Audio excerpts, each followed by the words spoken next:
Hello friends, मैं हूं राहुल शर्मा। पिछली लेक्चर में हमने देखा था कि हमने सी सेट की शुरुआत की थी और सी सेट का बेसिक इंट्रोडक्शन देखा था, क्या सिलेबस होता है और क्या पोर्शन है वेरियस और किस तरीके के सवाल किस पोर्शन से ज़्यादा आए हैं बीते कुछ सालों के अंदर। ठीक है। और उसके बाद हमने ये देखा था कि सिलेबस के कौन से वो पार्ट हैं जो कि ज़्यादा मेजर पार्ट है, जो ज़्यादा इम्पॉर्टेंट है हमारे। कुछ गलतियां देखी थी जो कि स्टूडेंट्स कर लेते हैं, जैसे कि केयरलेसनेस करना सी सेट के एग्ज़ाम को ये सोच के कि केवल क्वालिफाइंग टाइप का एग्ज़ाम है। ठीक है। तो उन्हीं सब टॉपिक्स के ऊपर आगे बढ़ते हैं। हमारा आज का जो पहला लेक्चर जो अब स्टार्ट करने जा रहे हैं हम, जो है लॉजिकल रीजनिंग और एनालिटिकल एबिलिटी के ऊपर। ठीक है। तो इसके अंदर हम आगे बढ़ते हैं logical reasoning and analytical ability के अंदर। ठीक है। ये मेरा इंट्रोडक्शन जो पहले भी दिया हुआ है। ठीक है, आप देख सकते हैं इसे। ठीक है, आगे बढ़ते हैं टाइम ना वेस्ट करते हुए इसके ऊपर। Logical reasoning and analytical ability तो कैसे किया जाएगा, इसको कैसे करेंगे हम अपने लेक्चर्स के अंदर। प्रीवियस ईयर के कुछ क्वेश्चंस देखेंगे, उनको सॉल्व करेंगे। कोई पर्टिकुलरली थ्योरी और मेथड्स जो हैं, कोई बुकिश टाइप की जो चीज़ें हैं, वो हम उस पर अभी ध्यान नहीं देंगे, क्योंकि हमारा बेसिक मकसद है सी सेट को बहुत ही ईजिली क्वालिफाई कर सकें, ज़्यादा मतलब स्मार्ट स्टडी करके थोड़ी सी। ठीक है ना। तो उस चीज़ के ऊपर ध्यान देते हुए, मतलब हमारा कोई बेसिक मतलब जो ऐसा नहीं है कि कोई किताबी मेथड ऐसा कुछ बहुत भयंकर जो वो देखने वाले हम।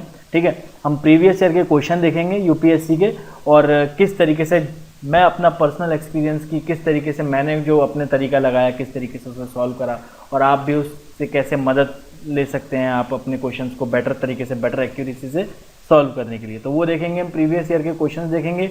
इसके अलावा हम देखेंगे कि हमें तैयारी के अंदर लॉजिकल रीजनिंग के ऊपर कैसे फोकस करना है। ठीक है। पहले तो प्रैक्टिस करेंगे ही हम, जो कि हम अभी भी प्रीवियस ईयर के क्वेश्चन कर ही रहे हैं। ठीक है। इसके अलावा हम ये भी देखेंगे कि एग्जाम के जो 2 घंटे हैं, ठीक है, उसके अंदर लॉजिकल रीजनिंग के क्वेश्चन करते वक्त हमें क्या चीज़ की खास ध्यान रखना, क्या चीज़ का हमें खास ध्यान रखना है। ठीक है ना। तो जैसे कि सबसे पहली चीज़ की लॉजिकल रीजनिंग के क्वेश्चन के अंदर कई तरीके के ऐसे सवाल आते हैं, जैसे 4 लोग 4 अलग अलग शहरों में रह रहे हैं, 4 अलग अलग किताबें पढ़ रहे हैं, या फिर कौन कौन सी किताब पढ़ रहा है, कौन कौन से कॉलेज में पढ़ रहा है, इस तरीके के क्वेश्चन आपने देखे होंगे। ठीक है। तो इन तरीके के क्वेश्चन के अंदर सबसे पहले ज़रूरी चीज़ है फोकस। जब आप क्वेश्चन रीड कर रहे हैं, ठीक है, आप सी सेट का पेपर दे रहे हैं, तो कई बार क्या होता है कि हम जीएस का पेपर दे के उठते हैं, जीएस में हमारे या तो बहुत कम नंबर आ रहे हो या बहुत ज़्यादा नंबर आ रहे हो, तो हम खुश होते हैं या फिर बहुत दुखी होते हैं। दोनों केस के अंदर ही हम सी सेट को लाइटली ले सकते हैं। या तो बहुत दुखी हो तो भी ये लगेगा यार कि यार पहला पेपर बिगड़ गया, अब क्या मज़ा है सी सेट देने में, और या फिर ये भी हो जाता है कि पहला पेपर तो इतना अच्छा चला गया, मेरा तो हो ही जाएगा, तो सी सेट पर ध्यान नहीं देते हैं। तो पहली चीज़ फोकस लूज़ नहीं करना है, फोकस लूज़ नहीं करना है। जब तक आप पेपर देके, दोनों पेपर देके बाहर ना आ जाएं, आपको फोकस लूज़ नहीं करना है। ठीक है। तो लॉजिकल रीजनिंग का जब आप क्वेश्चन पढ़ रहे हैं, पहला सेंटेंस पढ़ रहे हैं, 10 सेंटेंस का अगर क्वेश्चन है मान लीजिए, पहला सेंटेंस पढ़ रहे हैं, तो आपको उस सेंटेंस के ऊपर फोकस रहना चाहिए और उस इन्फॉर्मेशन के साथ आप अगले सेंटेंस के ऊपर जाएंगे। ये नहीं है कि पहला सेंटेंस पढ़ लिया जिसके अंदर लिखा है कि Raman gave UPSC exam in 2014, और आपका नाम रमन है और आपको लग रहा है कि मैंने 2014 में दिया है और अब मैं कलेक्टर बन गया हूँ और मेरे को लाल बत्ती की गाड़ी मिल गई। उस समय ये ख्याल आ रहा है, ठीक है, कि एक बार बस बन जाऊं, उसके बाद माँ बाप भी खुश, सब कुछ लाइफ सेटल हो जाएगी। ये सब बाद में क्लियर करने के बाद। ठीक है। तो उस समय केवल क्वेश्चन के ऊपर फोकस करना है। ठीक है ना। क्वेश्चन के ऊपर फोकस करना है, ध्यान ज़्यादा आपका इधर उधर नहीं जाना चाहिए, क्योंकि लॉजिकल रीजनिंग के क्वेश्चन में क्या होता है कि पहले सेंटेंस, दूसरे सेंटेंस, इन्हीं सभी सेंटेंस को मिलाकर क्वेश्चन बनेंगे, और अगर आपने बीच का कोई भी सेंटेंस बिना फोकस के रीड किया, ठीक है, तो आप वो इन्फॉर्मेशन लैग कर जाएंगे और आपको वापस से पूरा स्टेटमेंट सारे पढ़ने पड़ेंगे। ठीक है। तो फोकस सबसे ज़्यादा इंपॉर्टेंट है। ठीक है ना। तो आगे बढ़ते हैं, लॉजिकल रीजनिंग का क्वेश्चन देखते हैं। 2018 का जो पेपर है हमारा यूपीएससी का सी सेट, उसका ये क्वेश्चन है, आया हुआ क्वेश्चन है। ठीक है। तो इसको सॉल्व करने की कोशिश करेंगे। ठीक है। तो देखते हैं क्या है इसके अंदर। 2018 के अंदर देखिए, इस क्वेश्चन के अंदर क्या है, 6 क्वेश्चन हैं। दरअसल इस एक प्रॉब्लम से 6 क्वेश्चन आए हुए हैं 2018 के अंदर, यानी 6 क्वेश्चन सही हो जाएंगे अगर आप इसको सॉल्व कर लेते हैं तो। ठीक है। तो 80 में से 6, और 27 पास होने के लिए मिनिमम चाहिए होते हैं, तो लगभग 27 में से 6, लगभग 1/4 नंबर ऑफ क्वेश्चन जो पास होने के लिए चाहिए, वो आपको केवल ये एक प्रॉब्लम दे रही है। तो आपको ये बात मैं बताना चाहता हूँ कि इस तरीके के कई क्वेश्चन होते हैं जिनके अंदर अगर आपने प्रॉब्लम एक बार क्रैक कर ली तो आपके 6 के 6 सही होने के चांसेस रहेंगे। तो इस टाइप के क्वेश्चंस का सही करना बहुत ज़्यादा ज़रूरी हो जाता है, क्योंकि एक बार अगर आपने इस टाइप के क्वेश्चन के अंदर प्रॉब्लम सॉल्व कर ली तो मैक्सिमम चांसेस हैं कि आपके 6-5 जितने भी सवाल आए होंगे वो सारे के सारे सही हैं। ठीक है। तो इसीलिए आगे बढ़ते हैं इसके अंदर। ठीक है। देखते हैं क्वेश्चन क्या कह रहा है। देखिए चल, ठीक है, क्वेश्चन का पहला स्टेटमेंट पढ़ते हैं। A B C are 4 students, A B C 4 students है और ये 4 अलग अलग शहरों में पढ़ाई कर रहे हैं, 4 अलग अलग शहरों में पढ़ाई कर रहे हैं। कौन कौन से शहर में पढ़ाई कर रहा है ये हमें पता नहीं, ऑर्डर उसने बताया नहीं है, ठीक है। तो नेक्स्ट पेज में मैंने एक टेबल बना के दी है, इस तरीके की आपको टेबल बनानी पड़ेगी अपने रफ पेपर के अंदर, ठीक है ना। थोड़ा सा आपको रफ पेपर के अंदर टेबल बनानी पड़ेगी, इससे आपका क्वेश्चन बहुत ईजी हो जाएगा। आप जब ये देखेंगे ना थोड़ी देर बाद, जब हम इस क्वेश्चन को सॉल्व कर लेंगे तो आपको लगेगा कि ये कितना ईजी तरीके से हो गया, ठीक है ना। तो क्या करेंगे, एक टेबल बना लेंगे। तो पहले क्या कीजिए, जैसे इसके अंदर दिया हुआ है कि 4 बच्चे हैं ABCD, तो एक टेबल के अंदर ABCD 4 बच्चे बना दिए, ठीक है ना। ये 4 अलग अलग एक अलग अलग रो में 4 ना ये डाल दिए ABCD, ठीक है। उसके बाद वो बात कर रहा है, वो रह रहे हैं 4 अलग अलग शहरों के अंदर, ठीक है। तो ये इधर अलग अलग कॉलम के अंदर 4 अलग अलग शहर बना दिए, ठीक है। ये डिफरेंट सिटीज हो जाएंगी आपकी, ये जो 4 दी हुई हैं ये 4 शहर बना दिए PQRS, ठीक है। चलिए इसके बाद क्या देख रहे हैं, अगली इंफॉर्मेशन क्या है कि they are studying in science college, arts college, commerce college and engineering college. यानी ये 4 बच्चे जो 4 अलग अलग शहर में रह रहे हैं, ये 4 अलग अलग कॉलेजेस में पढ़ रहे हैं, ठीक है। तो 4 कॉलेजेस को तो हमने इधर इस तरफ को आ गए और इधर अलग अलग कॉलेजेस लिख दिए उनके, तो ठीक है। EN का मतलब इंजीनियरिंग, ठीक है। CO का मतलब कॉमर्स, ये आर्ट्स और ये साइंस, ठीक है। चलिए ठीक, तो कर क्यों रहे हैं हम, टेबल क्यों बना रहे हैं, इसका अभी आपको आगे चल के पता चलेगा, ठीक है। ये टेबल बना दी हमने, ठीक है। उसके बाद यहाँ पे देख रहे हैं हम, ये कह रहा है कि इतने के बाद कि they are situated in 4 different states. अब ये कॉलेज जो है ये 4 अलग अलग स्टेट्स के अंदर है, ठीक है। मतलब एक कॉलेज एक स्टेट के अंदर है और ऐसे करके 4 कॉलेज 4 अलग अलग स्टेट्स के अंदर है। तो स्टेट्स कौन से हैं, गुजरात, राजस्थान, आसाम और केरल। तो टेबल के अंदर हमने थोड़ा सा आगे बढ़ाते हुए अलग अलग स्टेट्स बना लिए। कौन कौन से स्टेट्स हो गए आपके, गुजरात, राजस्थान, असम और केरला, ठीक है। तुरंत बना लेनी है इस तरीके की टेबल, पूरा रीड करके, ठीक है। टेबल बना लिए। अब हम क्या करेंगे, जैसे जैसे क्वेश्चन के अंदर हमें इन्फॉर्मेशन पास की जाएगी, ठीक है। ये इन्फॉर्मेशन हमें अलग अलग 5 स्टेटमेंट से इन्फॉर्मेशन मिली है, हम हर एक इन्फॉर्मेशन के हिसाब से अपनी टेबल के अंदर कुछ चेंजेस करेंगे, ठीक है ना। तो पहली चीज ये देख लेते हैं हम टेबल के बारे में कि टेबल के अंदर क्या करेंगे हम। जैसे मान लीजिए अगर कहा जा रहा है कि A जो है वो P वाले शहर में पढ़ रहा है, तो हम P वाली जगह पे टिक लगा देंगे। और क्योंकि अब A P में पढ़ रहा है तो वो Q में तो नहीं पढ़ सकता, R में तो नहीं पढ़ सकता और S में भी नहीं पढ़ सकता। ये बात समझ में आई। तो इस तरीके से 3 क्रॉस लगा देंगे।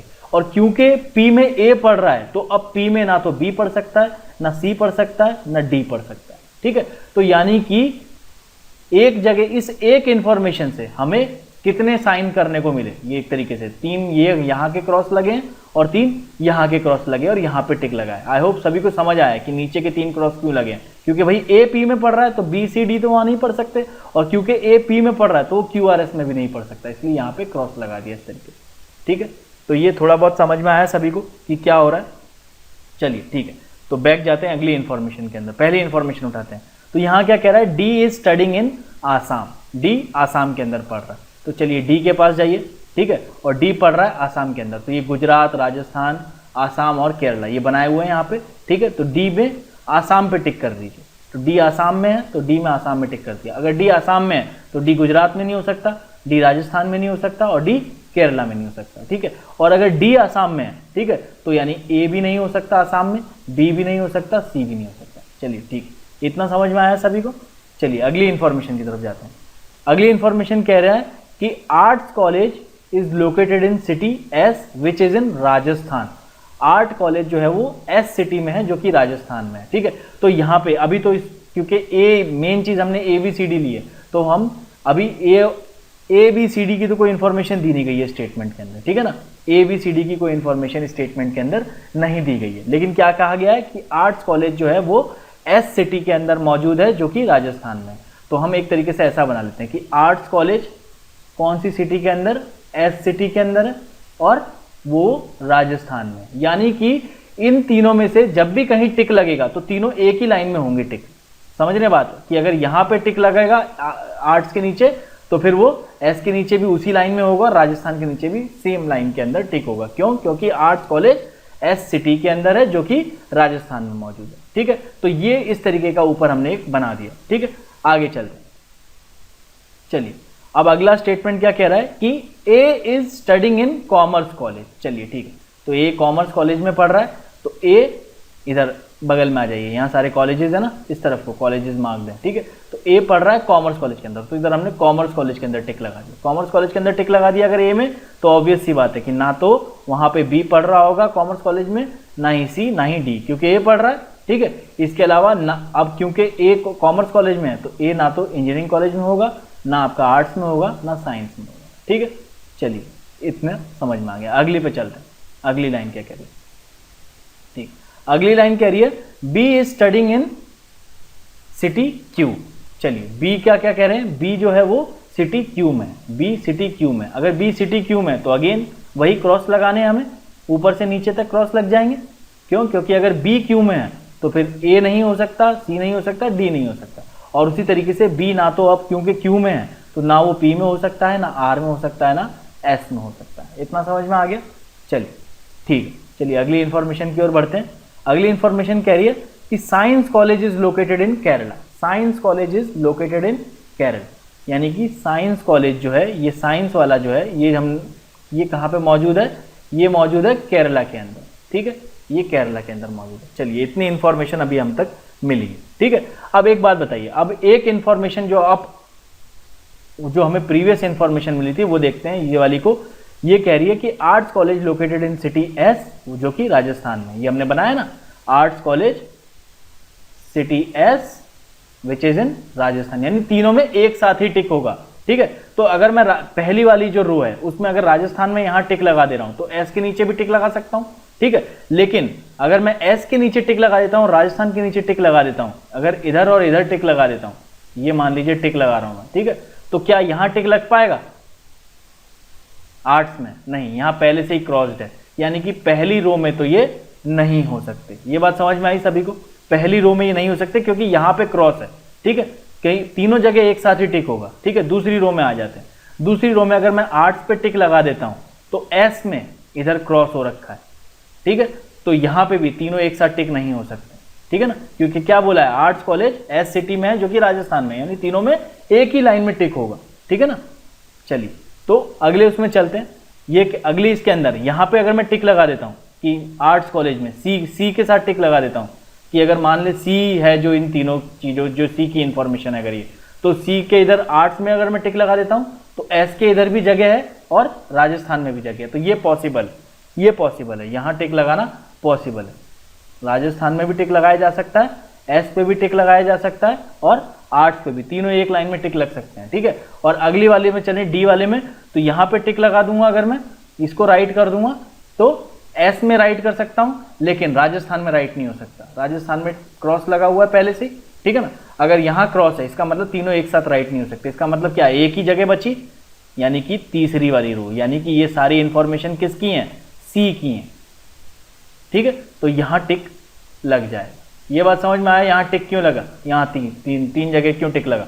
ऑब्वियस सी बात है, क्योंकि आर्ट्स वाला जो है वो सिटी एस में है जो कि राजस्थान में है, तो तीनों में एक साथ टिक होगा और ये सारी इंफॉर्मेशन किसकी हो गई, सी की हो गई। ठीक है, अब क्योंकि यहां पे टिक लग गया है तो ऑब्वियस सी बात है, अभी हम थोड़ी देर पहले जो देख रहे हैं, ये अगर सी आर्ट्स कॉलेज में है तो वो तो उस कॉलेज के अंदर कोई दूसरा बंदा नहीं हो सकता और वो किसी दूसरे कॉलेज में नहीं हो सकता।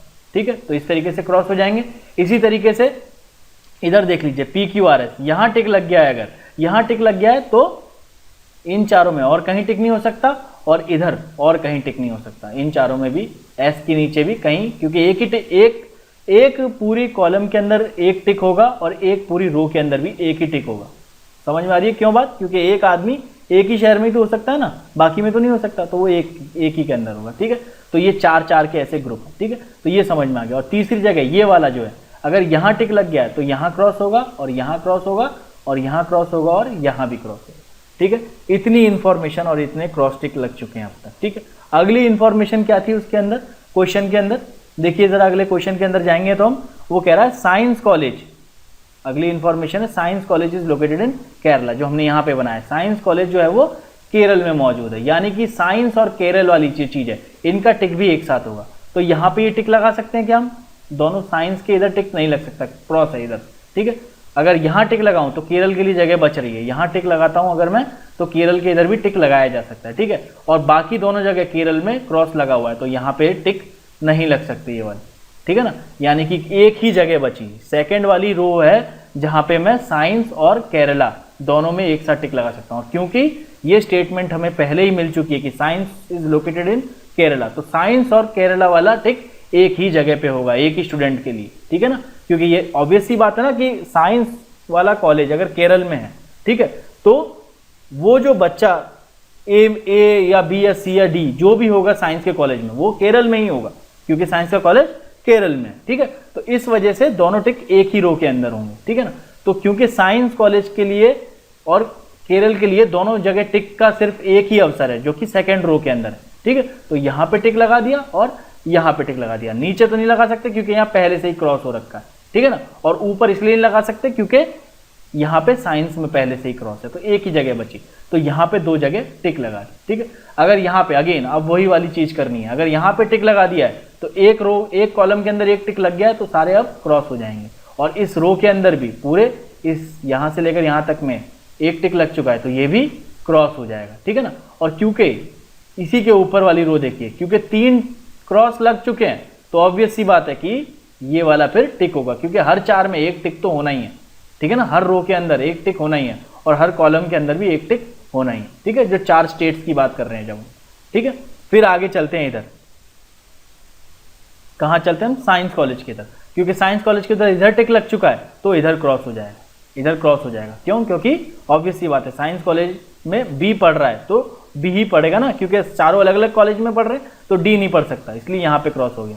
और उसी तरीके से क्योंकि बी साइंस कॉलेज में पढ़ रहा है तो वो इंजीनियरिंग में नहीं पढ़ सकता, ठीक है, तो यहां पे भी क्रॉस हो गया, ठीक है। अब अगेन इसी टेबल के अंदर देखिए, क्योंकि 3 क्रॉस हो चुके हैं, इंजीनियरिंग वाला, इंजीनियरिंग में ना तो ए है ना बी है ना सी है, तो कौन बचा इंजीनियरिंग के अंदर?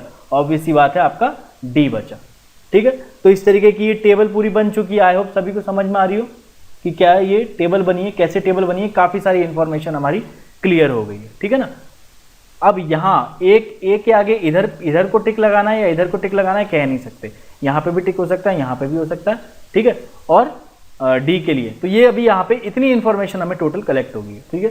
तो इस इंफॉर्मेशन के साथ हम क्वेश्चंस की ओर आगे बढ़ते हैं, ठीक है। अब वो 6 क्वेश्चंस की ओर आगे बढ़ते हैं, ठीक है। तो पहला क्वेश्चन कह रहा है science college is located in city पूछा है, साइंस कॉलेज कौन से सिटी के अंदर लोकेटेड है। तो हम पीछे जाएंगे, ये रहा साइंस कॉलेज, ठीक है। साइंस कॉलेज का टिक किधर है? इधर है, साइंस कॉलेज का टिक इधर है, और उसमें कौन पढ़ रहा है? बी पढ़ रहा है, ठीक है। तो बी कौन सी सिटी के अंदर पढ़ रहा है? बी पढ़ रहा है क्यू के अंदर, ठीक है। बी पढ़ रहा है आपका क्यू के अंदर। तो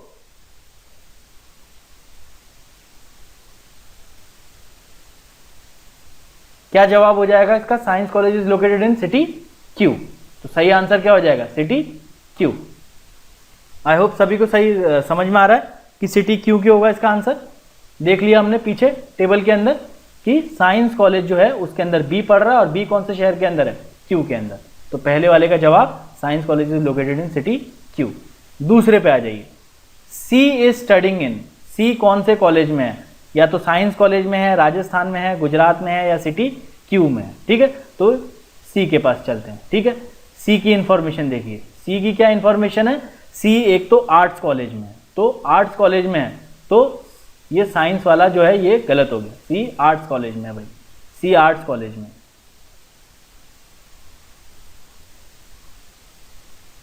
ठीक है, सॉरी, हाँ देखिए सी जो है वो आर्ट्स कॉलेज में, यानी साइंस कॉलेज में नहीं हो सकता। अब अगली इंफॉर्मेशन के लिए जाइए, ये क्या कह रहा है? सी राजस्थान में पढ़ रहा है, तो सी में हम जाते हैं। तो सी का इधर जाइए और सी का स्टेट देखिए जाके, स्टेट की ओर आगे बढ़ते हैं तो सी के राजस्थान के अंदर टिक लगा हुआ है, ठीक है, बिल्कुल। तो ये बिल्कुल सही हो गया, यानी सी स्टडिंग इन राजस्थान। चलिए, तो ये वाला ऑप्शन, इसके अंदर आपका ऑप्शन बी सही हो गया, क्योंकि सी के अंदर टिक कहाँ लगा हुआ है? राजस्थान के अंदर लगा हुआ है, ठीक है। आई होप क्लियर है। चलिए अगले क्वेश्चन के अंदर जाते हैं कि which of the following statement is correct, ठीक है। Which of the following statement is correct. तो पहला स्टेटमेंट कह रहा है D is not studying in city S, D is not studying in city S. तो चलिए देख लेते हैं वहां जाके कि डी जो है वो कौन सी सिटी के अंदर पढ़ रहा है, ठीक है। डी या तो पी में पढ़ सकता होगा या फिर आर में पढ़ सकता होगा। एस में तो क्रॉस लगा हुआ है, देखा ना हमने, और क्यू में भी क्रॉस लगा हुआ है, तो ये स्टेटमेंट सही हो गया कि डी जो है वो सिटी एस में तो नहीं पढ़ सकता। तो पहला स्टेटमेंट जो है वही सही हो गया यहाँ पे, एक बार और चेक कर लेते हैं, बाकी सारे गलत निकलने चाहिए अगर पहला सही है तो, ठीक है ना, एमसीक्यू है ना, तो हम अपनी टेबल का भी हमारा कंफर्मेशन हो जाएगा कि बाकी सारे गलत हो रहे हैं। तो A is studying in science college, ये गलत होना चाहिए, ठीक है। तो देखिए ए जो है वो साइंस कॉलेज में पढ़ रहा है, तो ए का हमने देखा इन्फॉर्मेशन, तो ए कहाँ पे पढ़ रहा है, कॉमर्स कॉलेज पे टिक लगा हुआ है ना इधर, सीओ कॉमर्स कॉलेज, यानी कि बिल्कुल सही बात है, वो स्टेटमेंट गलत है। कंफर्म हो गया हम कि ये स्टेटमेंट गलत है, ठीक है। ए इज स्टडिंग इन केरला, ये भी गलत निकलना चाहिए क्योंकि D is not studying in S, city S, ये हम देख चुके हैं, तो बाकी तीनों स्टेटमेंट गलत होने चाहिए।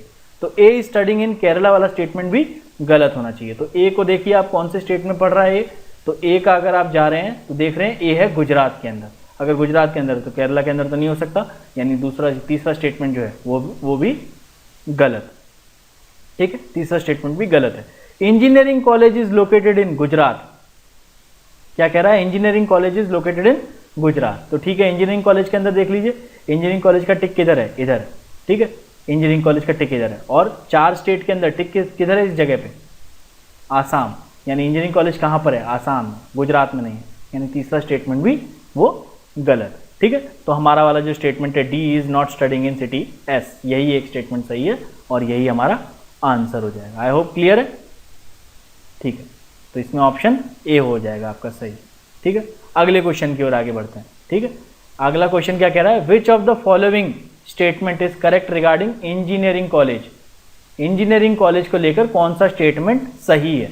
तो पहला स्टेटमेंट कह रहा है सी इज स्टडिंग देयर, पहला statement C is studying there, तो चलते हैं सी के पास टेबल के अंदर, तो सी इंजीनियरिंग कॉलेज में है क्या, नहीं, सी किस में है, आर्ट्स कॉलेज में, तो पहला स्टेटमेंट हो गया आपका गलत, ठीक है। इंजीनियरिंग कॉलेज का पहला स्टेटमेंट सी स्टडिंग देयर गलत हो गया।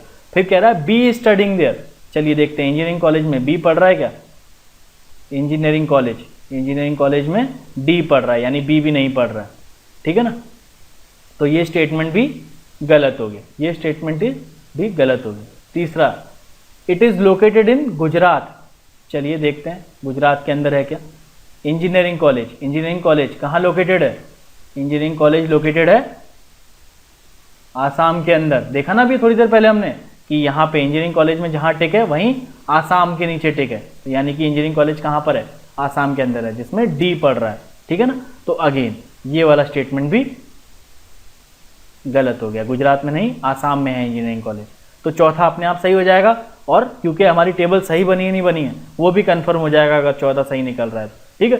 तो चौथा है डी, इंजीनियरिंग कॉलेज में डी पढ़ रहा है, तो अगेन हम पीछे जाएंगे तो देखेंगे इंजीनियरिंग कॉलेज में टिक कौन से वाली रो में लगा हुआ है, डी वाली रो में, तो इंजीनियरिंग कॉलेज में कौन पढ़ रहा है, डी पढ़ रहा है, तो ये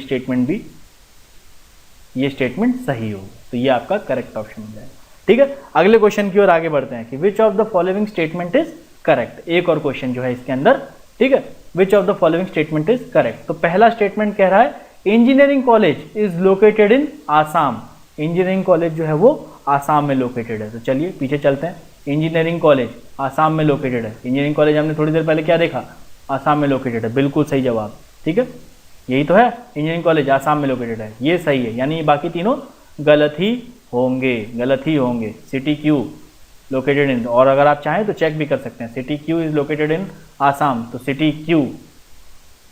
क्यू में टिक कहाँ पर है, यहाँ पर है, और इसी एरिया के अंदर टिक कहाँ पर है, केरल के अंदर है, स्टेट्स में, यानी कि सिटी क्यू केरल के अंदर है, आसाम के अंदर नहीं है, गलत हो गया ना वो वाली बात, ठीक है, तो ये स्टेटमेंट भी गलत है। इसी तरीके से सी स्टडिंग इन केरला और बी स्टडिंग इन गुजरात, ये भी गलत ही आएंगे, और सही वाला कौन सा है, engineering college is located in Assam, ठीक है। तो ये 5 क्वेश्चन थे, एक और क्वेश्चन था इसी के अंदर जो मैं शायद इसके अंदर मिस हो गया, इसी पार्ट के अंदर आया हुआ था इसी साल 2018 में, वो ये था कि A is studying in which state, ये पूछा गया था, ए कौन से स्टेट के अंदर है, ठीक है, ए स्टडिंग इन विच स्टेट, छठा क्वेश्चन ये था इसके अंदर कि ए कौन से स्टेट के अंदर है।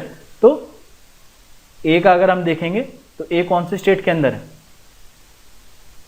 ए है आपका गुजरात के अंदर, ठीक है ना, ए आपका कहाँ मौजूद है, गुजरात के अंदर, यहाँ देखिए, ठीक है, तो गुजरात ऑप्शन हो जाएगा, ठीक है। तो हमने क्या देखा कि 6 के 6 क्वेश्चन, देखिए टेबल बनाने में थोड़ा टाइम लगेगा, ठीक है, हो सकता है टेबल बनाने में थोड़ा टाइम लगेगा, और ये वाली जो मेथोडोलॉजी है क्रॉस लगाने की, टिक लगाने की, ये बहुत ही ज़्यादा कारगर है। स्टार्टिंग थोड़े आपको 5-7 सवाल करने होंगे इस तरीके के, ताकि आपकी प्रैक्टिस बन जाए। ठीक है, आप देखिए इसके अंदर गलत होने के चांसेस बहुत कम है। एक बार आपने टेबल पूरी बना ली, ठीक है, और इस तरीके से टिक और क्रॉस करके देख लिया कि भाई इसमें सबसे मेन कंसेप्ट बस समझने की इतनी सी बात है कि हर रो के अंदर ये जो 4 वाली हर एक रो है, 4 की जो हर एक रो है, इस तरफ को 4-4 के जो ये मैंने अलग अलग रो बनाई है ना, ये 4-4 की अलग, ये हर 4 के अंदर केवल एक ही टिक होगा और उसी तरीके से हर कॉलम में 4 में से केवल एक ही टिक होगा। ठीक है, इस कंसेप्ट को समझना है बस। क्यों एक ही होगा? क्योंकि एक बच्चा एक ही शहर में रह सकता है। ठीक है, उसने बोला है ना क्वेश्चन के अंदर पहले ही। ठीक है, तो उस इंफॉर्मेशन के बेसिस पे ये आप टेबल वाले मेथड के अंदर आप देखेंगे कि एक्यूरेसी एकदम 100% आती है। ठीक है, अगर आप टाइम भी नोट करेंगे, अगर ठीक है टाइम भी नोट करेंगे तो आप देखेंगे कि इस तरीके के सवाल को आप बहुत ही आसानी से लगभग 10 मिनट के अंदर सॉल्व कर सकते हैं। ठीक है, 10 मिनट के अंदर अगर आप 6 क्वेश्चन सही कर पा रहे हैं तो ये अपने आप में एक अच्छी बात है। मैक्सिमम टू मैक्सिमम 10 से 12 मिनट ही लगेंगे और एक्यूरेसी के चांसेस इस 10 से 12 मिनट के अंदर आप 6 क्वेश्चन सीधे सही कर सकते हैं। ठीक है, 10 से 12 मिनट के अंदर इस क्वेश्चन को अगर आप करने में कामयाब होते हैं, जल्दी से टेबल बना लेते हैं, 5 मिनट के अंदर अगर आप टेबल बनाते हैं प्रैक्टिस के साथ, तो आप इस क्वेश्चन को 10 से 12 मिनट के अंदर कर लेंगे और 6 के 6 क्वेश्चन। ठीक है, इसके अंदर एक्यूरेसी बहुत अच्छी रहती है। अगर आपकी टेबल परफेक्ट बना ली है आपने, टेबल की प्रैक्टिस अच्छे से कर ली है, तो आपके 6 के 6 क्वेश्चन सही होंगे। ठीक है, नेगेटिव मार्किंग का कोई रिस्क नहीं होगा इसके अंदर। ठीक है, आपको अपने आप लग जाएगा, कई बार तो ऑप्शंस को देख के ही लग जाएगा आपको कि यार मेरी टेबल सही नहीं बनी। ठीक है ना, तो अगर आपकी टेबल सही बनी होगी तो आपको ऑप्शंस और क्वेश्चन से ही पता लग जाएगा। जैसे अभी हमने देखा ना कि भाई मान लीजिए ये पहला स्टेटमेंट यहाँ पे सही निकला हमारी टेबल के अनुसार, और अगर दूसरा भी सही निकल जाता या चारों ही गलत निकल जाते तो इसका मतलब क्या है? हमारी टेबल गलत बनी है। लेकिन आप देख रहे हैं कि किसी भी क्वेश्चन में वैसा नहीं हुआ है। इसका मतलब क्या है? कि हमारी टेबल सही बनी। ठीक है, और एक बार आपने टेबल सही बना ली इस तरीके के क्वेश्चनों में, तो आपके क्वेश्चन के गलत होने के चांसेस बहुत कम हो जाएंगे। ठीक है, बहुत अच्छी एक्यूरेसी आएगी इसके अंदर। बस ये है कि आपको फोकस के साथ रीड करना है, टेबल बनानी है और फोकस के साथ वो टिक और क्रॉस लगाने। ठीक है, तो ये मेथड है इस तरीके के क्वेश्चन को करने का। आप नेट पे इस तरीके के और क्वेश्चन निकालिए और उनको सॉल्व करने की कोशिश कीजिए और देखिए क्या मेथड से आप क्वेश्चन इसको सॉल्व कर पा रहे हैं क्या कईयों को, और कमेंट सेक्शन में मुझे बताइए। किसी भी तरीके की प्रॉब्लम हो तो आगे हम और क्लास में और क्लासेस के अंदर भी इसको ले सकते हैं कि कुछ मेथड के अंदर और कुछ चेंजेस करके कुछ अलग तरीके के क्वेश्चन को कैसे हैंडल किया जा सकता है। ठीक है, तो आई होप ये सबको समझ में आया हो। मैंने ये टेबल और ये क्यों बताया, क्योंकि 6 क्वेश्चन एक साथ सॉल्व हो रहे हैं इस मेथड। ठीक है ना, 6 करेक्ट हो रहे हैं, तो इस चीज़ को मैं बार बार फोकस दे रहा हूँ। ठीक है, आपको वो गन्ना मशीन में डालना है जिसमें मैक्सिमम जूस निकले। ठीक है, एक ऐसा बहुत मुश्किल सा क्वेश्चन उठा लिया, कर भी नहीं पा रहे हैं, 15 मिनट खर्च कर दिए और एंड में उसको गिव अप कर दिया, तो क्या निकला? कुछ नहीं निकला उससे। ठीक है ना, तो उस चीज़ के ऊपर ध्यान रखना। ठीक है, चलिए अगला क्वेश्चन देख लेते हैं एक और। इस क्वेश्चन के अंदर, इस प्रॉब्लम के अंदर 2 क्वेश्चन आए हैं। ठीक है, 2 क्वेश्चन आए हुए हैं इस वाले टॉपिक से, इसी लॉजिकल रीजनिंग के इस वाले पैराग्राफ से। ठीक है ना, तो देखते हैं इसको कैसे सॉल्व किया जा सकता है। ठीक है, चलिए तो आगे बढ़ते हैं। इसके अंदर क्वेश्चन को रीड करते हैं। ठीक है, the plan of an office of 6 officer, 6 officer है। चलिए ठीक है, 6 ऑफिसर है, ये बात समझ में आ गई।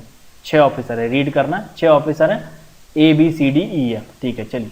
Both B and C occupy offices to the right of the corridor. तो पहले तो एक कॉरिडोर बना दीजिए। चलिए, कॉरिडोर बन गया। Both B and C occupy offices to the right of the corridor. तो कॉरिडोर का लेफ्ट इसे मान लेते हैं और राइट ये हो जाएगा। ठीक है ना, राइट ये हो गया, लेफ्ट ये हो गया। कॉरिडोर यानी कि एक तरीके से कॉरिडोर समझते हैं ना, मतलब गली टाइप निकलने वाली। ठीक है ना, कॉरिडोर हो गया बिल्डिंग के अंदर। ठीक है, तो कॉरिडोर के राइट साइड में आपके B और C मौजूद है। B और C कॉरिडोर के राइट साइड के अंदर मौजूद है। 6 हैं। ठीक है, ऑफिस ब्लॉक है 6, उसमें से B और C दोनों कॉरिडोर के राइट साइड में। ठीक है, and A occupies on the left side of the corridor. तो A किस तरफ को बोल दिया हमने? लेफ्ट साइड को। ठीक है, A को लेफ्ट साइड के अंदर मान लिया। ठीक है, तो कुछ कॉरिडोर है, उसके इस तरफ कुछ ऑफिसेस होंगे और उस कॉरिडोर के इस तरफ कुछ ऑफिसेस होंगे। ठीक है ना, तो ये क्या कह रहा है कि B और C कॉरिडोर के राइट साइड में है और A जो है वो लेफ्ट साइड में है। इतनी इंफॉर्मेशन अभी हमें मिल चुकी है। ठीक है, अगला क्या कह रहा है? E and F occupy offices on opposite side of the corridor but their office do not face each other. ठीक है, स्टेटमेंट को ध्यान से पढ़िए, वही मैं फोकस की बात कर रहा था। E and F occupy offices on opposite side of the corridor, यानी कि ई और एफ दोनों अपोजिट साइड है, ठीक है। अब कौन सा लेफ्ट में है कौन सा राइट है ये उसने नहीं बताया है, दोनों अपोजिट साइड में है, चाहे तो एफ ई और एफ ऐसे हो सकते हैं या ई और एफ ऐसे भी हो सकते हैं, ठीक है। मतलब इस तरफ को ई हो इस तरफ को एफ हो, ये भी हो सकते हैं, ठीक है।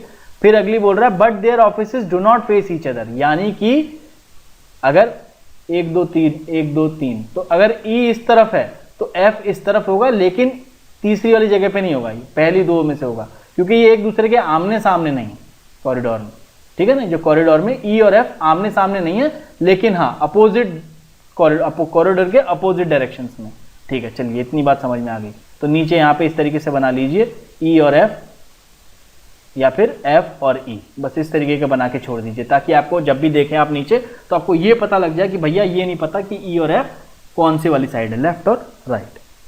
लेकिन ये बात, इस चीज को यहाँ पे अंडरलाइन कर लीजिए इस इंफॉर्मेशन क्वेश्चन के अंदर, जो आपको लगता है कि बाद में देखनी पड़ेगी, वो ये कि but they do not face each other, but their offices do not face each other. अगले इंफॉर्मेशन पे जाइए, the office of C and D face each other, यानी कि बी और सी जो देखा ना हमने कि राइट साइड में, तो सी के जस्ट सामने ही डी होगा। अगर सी के जस्ट सामने ही डी होगा तो ऑब्वियस सी बात है कि डी लेफ्ट वाली साइड है। इतना तो पता चल गया ना स्टेटमेंट से, कंक्लूजन भी तो निकालना पड़ेगा ना। उसने ये नहीं कहा कि डी लेफ्ट में है, लेकिन यही तो हमारी एनालिटिकल एबिलिटी है कि हम यहां से ये इंफॉर्मेशन निकाल ले रहे हैं। वो क्या कह रहा है कि office of D and C and D face each other, यानी एक दूसरे को फेस कर रहे हैं वो। तो अगर सी इस तरफ है राइट में तो उसके फेस के सामने यानी दूसरी तरफ होगा उसका डी का ऑफिस, तो डी का ऑफिस दूसरी तरफ है, तो ए और डी इस तरफ हो गए और बी और सी राइट वाली साइड हो गए। काफी इंफॉर्मेशन मिल चुकी है।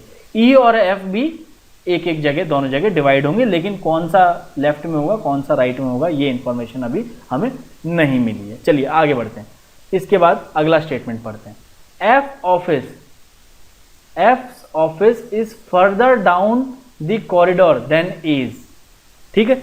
एफ का जो ऑफिस है वो ए के मुकाबले फर्दर डाउन है, मतलब कि और सेम साइड के अंदर है, सेम साइड के अंदर है और ए के नीचे है, ठीक है। तो यहां पे अगर ए डी और एफ ये हमें लेफ्ट में मिल गए, क्योंकि क्या कह रहा है वो स्टेटमेंट पढ़िए, F office is further down the corridor, यानी कॉरिडोर में एफ का ऑफिस ए के नीचे है, ठीक है, और सेम साइड के अंदर है, सेम साइड के अंदर। तो सेम साइड के होने का मतलब क्या है कि लेफ्ट साइड में हो गए आपके ए डी एफ, तो अपने आप राइट साइड में क्या हो जाएंगे बी सी और ई, क्योंकि ई और एफ तो अपोजिट डायरेक्शन में, ठीक है। चलिए इतनी इंफॉर्मेशन मिल गई है, ठीक है, ठीक है।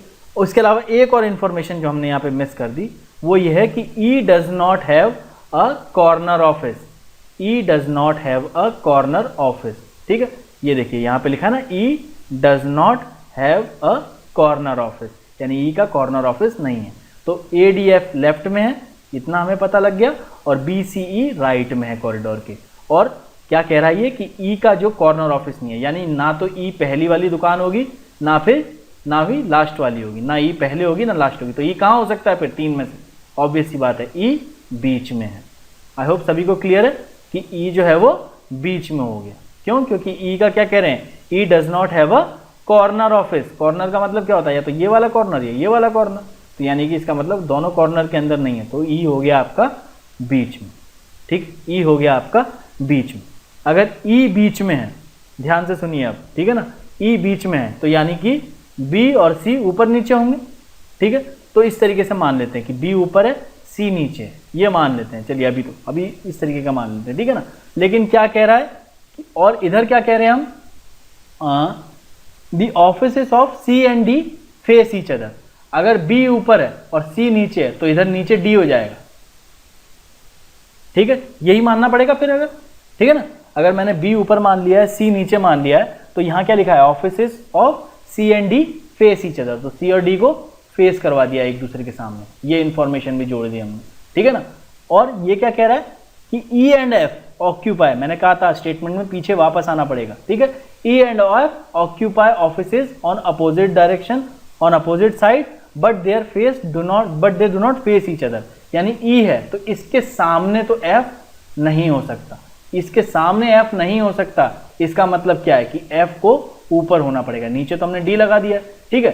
एफ को हमने ऊपर लगा दिया, ठीक है, ऊपर मान लेते हैं। तो अगर हम आगे बढ़ेंगे अब नेक्स्ट स्टेटमेंट के अंदर, अगर ऊपर एफ होगा तो उसके नीचे ए होगा, ठीक है। लेकिन क्वेश्चन के अंदर क्या दिया हुआ है कि F is further down the corridor of A, यानी एफ ए के नीचे है, ये भी स्टेटमेंट दिया हुआ है। तो हमारी जो बात हमने मानी कि बी और सी ऊपर नीचे है, ये वाली चीज मतलब बी ऊपर और सी नीचे, ये तो लागू नहीं हो पाएगी। क्यों? क्योंकि उस केस के अंदर एफ सबसे ऊपर जा रहा है और एफ ऊपर जा रहा है, तो एफ ए के नीचे नहीं आ पाएगा। तो अब हम क्या करते हैं, सी को ऊपर मान लेते हैं और बी को नीचे मानते हैं, ठीक है, बी को नीचे मानते हैं, ठीक है। ये दो ही केस हो सकते थे, या तो बी ऊपर सकता था या सी ऊपर सकता था। तो हमने सी को ऊपर मान लिया है और बी को नीचे मान लिया। अगर सी ऊपर है तो सी और डी फेस ईच अदर, तो ऊपर क्या हो जाएगा आपका, डी हो जाएगा, ठीक है, ऊपर हो जाएगा आपका डी, सबसे ऊपर हो जाएगा आपका डी, ठीक है। ई के सामने एफ नहीं हो सकता, ये देखा ना, E and F do not face each other, E के सामने एफ नहीं हो सकता, तो ऊपर डी है, यहाँ एफ हो नहीं सकता, तो एफ कहाँ होगा, सबसे नीचे होगा। तो एफ हो गया आपका सबसे नीचे वाली जगह पे। आई होप क्लियर है, सब एफ हो गया नीचे वाली जगह पे। तो ऊपर डी हो गया, नीचे एफ हो गया, तो ऑब्वियस सी बात है इधर क्या हो जाएगा, ए, बीच में हो जाएगा ए।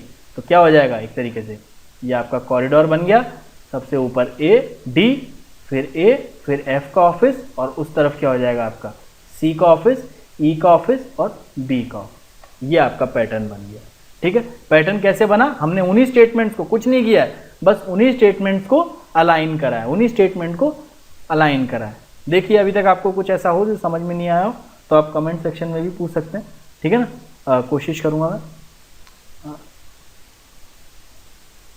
ठीक है। आई होप क्लियर है यहाँ पे कि ये आपका पैटर्न बन के सामने आ चुका है, ठीक है। चलिए आगे बढ़ते हैं, क्वेश्चंस की ओर आगे बढ़ते हैं।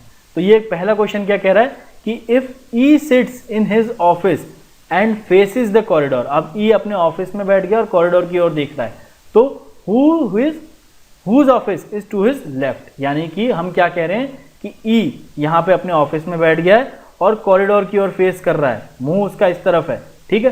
तो क्वेश्चन क्या पूछ रहा है, who is to his left, उसके लेफ्ट में कौन है। तो भाई लेफ्ट में कौन है, ई के पास जाइए आप, ई का ये वाली साइड राइट हो जाएगी और ये वाली साइड लेफ्ट हो जाएगी, ठीक है, ये लेफ्ट हो जाएगी और ये राइट हो जाएगी। तो लेफ्ट में कौन है, ई के बी, ठीक है, ई के लेफ्ट में कौन हो जाएगा, बी हो जाएगा। तो ये क्वेश्चन के अंदर इसका जवाब क्या हो जाएगा, बी हो जाएगा, ठीक है। अगले क्वेश्चन के अंदर जाते हैं, हु इज और are F's immediate neighbour, F के तुरंत बाद कौन है, ठीक है।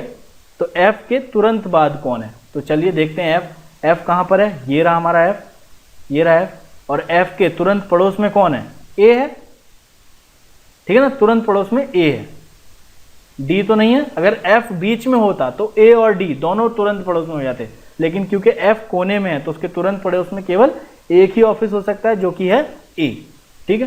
तो क्वेश्चन के अंदर जाते हैं और हमारा आंसर क्या हो जाएगा, ए ओनली, ए ओनली।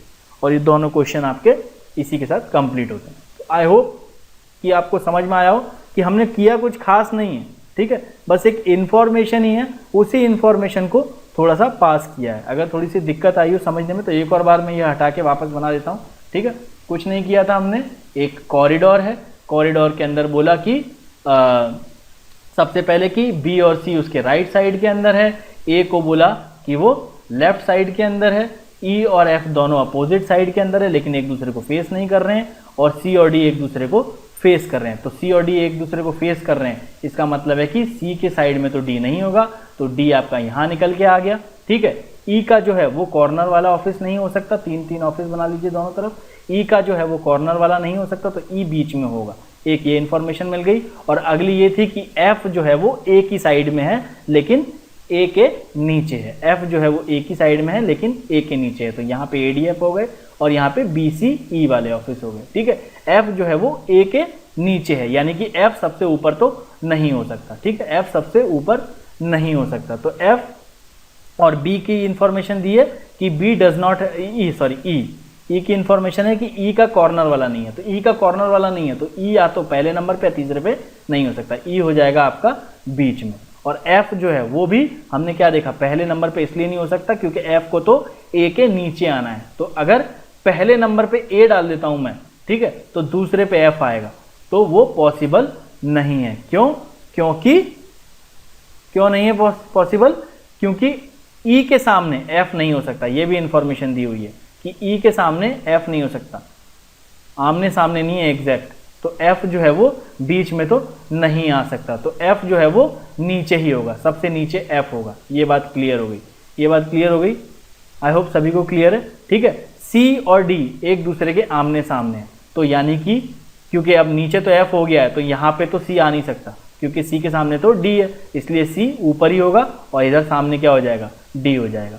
अगर इधर डी हो गया, इधर एफ हो गया, तो इधर क्या हो जाएगा? अपने आप ए हो जाएगा। इधर सी और इधर ई है तो इधर अपने आप क्या हो जाएगा? बी हो जाएगा। ठीक है, तो वो क्वेश्चन आपका इस तरीके से पूरा सॉल्व हो रहा है। आई होप सभी को क्लियर है। फिर वही क्वेश्चन के अंदर जाना है कि ई अपने ऑफिस में है तो उसके लेफ्ट में कौन होगा? ठीक है, तो अपने ऑफिस में है, ठीक है, और उसके लेफ्ट में कौन होगा? बी हो जाएगा। और एफ का इमीडिएट नेबर कौन हो जाएगा? इमीडिएट नेबर हो जाएगा एफ का ए। दोनों क्वेश्चन आपके सही हो जाए। ठीक है, तो इसी तरीके के लॉजिकल रीजनिंग के और एनालिटिकल एबिलिटी के और भी कई सारे 2018 के पेपर के क्वेश्चन हम लेके आएंगे अपने अगले लेक्चर के अंदर, और कोशिश करेंगे किस तरीके से रीड करके, थोड़ा सा कैसे मेथड करके, थोड़ा रफ पेपर का यूज करके इजीली उन क्वेश्चन को बेटर एक्यूरेसी के साथ सॉल्व किया जा सकता है। ठीक है, तो अगर आपने ये देखे होंगे, ये 8 क्वेश्चन अगर आप नॉर्मल टाइम के अंदर प्रैक्टिस अगर कर लें तो ये 8 क्वेश्चन आप बड़े ही आसानी से 12 से 15 मिनट के समय के अंदर सॉल्व कर सकते थे। अगर एग्जाम के माहौल में मैक्सिमम टू मैक्सिमम 15 मिनट्स के अंदर आप ये 8 क्वेश्चन और बहुत ही एक्यूरेटली सही कर सकते थे।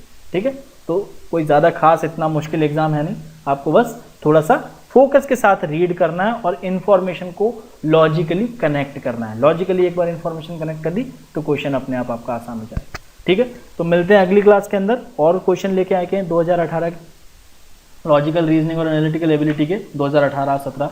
ठीक है, और इन्हीं क्वेश्चंस को सॉल्व करके हम जानने की कोशिश करेंगे कि किस तरीके से सी सेट के अंदर मैक्सिमम मार्क्स फैच किए जा सकते हैं इस पोर्शन से। Thank you.